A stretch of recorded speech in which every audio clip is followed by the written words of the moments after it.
Galėjo būti tie mokytojai, kurie valdiško darbo negavo, taip, kurie negalėjo dirbti. Galėjo būti net vyresniai broliai ir seserys, kurie jau mokėjo skaityti rašyti, mokė savo kaimynų vaikus arba savo jaunesniuosius brolius ir seserys. O gal už tai atlygį? Taip, už tai gaudavo atlygį, o už ko valgyti duoną? Nėra už ką. Jie čia užsidirbdavo, duodavo pinigėliais, duodavo lašiniais, bulvėmis, įvairiais produktais, kad jie mokytų vaikus skaityti ir rašyti. O kitas klausimas, o iš ko mokytis, jeigu spauda drausta, lotyniškais rašmenimis nusipirkti nėra kaip, gauti nėra Knygnešiai, slaptai. Taip, knygnešiai, o iš kur jie gaudavo? Slaptai.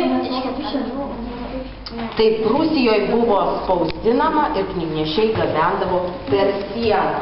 Na ir matote, leidinukai visi plonyčiai, taip, kad lengva būtų juos paslėpti, ar po drabužiais, ar po kokiais maišais bulvių gabendavo ir tokiu būdu perveždavo sieną ir išplatindavo Lietuvoje. O dabar pastudijuokime, kokios rašymo priemonės buvo naudojamos tose slaptosiose mokyklose. Na, ateikit čia. Matom čia tokias lentelės, taip, ir vitrinoje vieną matom, ir čia matome, tai yra grifelinė lentelė. Grifelis, tai yra uoliena, matote, įrištos linijos, kitoj pusėje yra langelai ir su grifeliuku, čia yra grafitinis pieštukas, nes grifeliuko mes neturim, tai yra labai brangi medžiaga ir mes turim tik ekspozicijoje.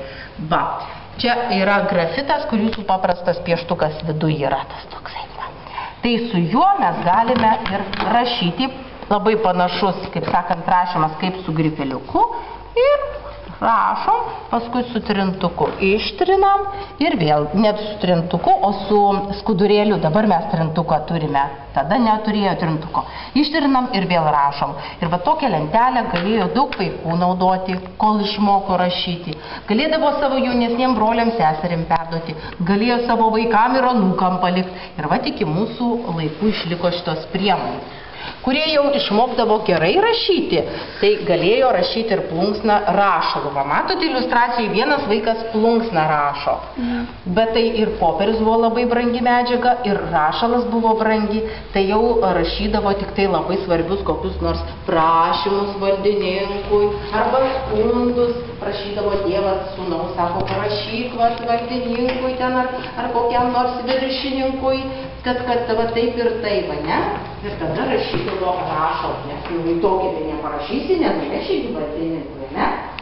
Va, tai rašymo priemonės ir apskritai mokymo priemonės vaikų tuo metu buvo grifelinė lentelė, knygutė, taip, katekizmas arba elementorius ir žvakė.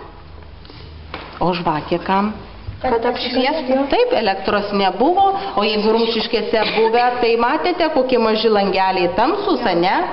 Tai va, įsimesdavo žvakelę, nes šeimininkas nenorėjo iš savo, kaip sakant, kišenės apmokėti apšvietimo. Taip, vieną kartą vieno vaiko apšviesdavo, kitą kartą kito vaiko žvakelę pasinaudodavo ir tokiu būdu mokė.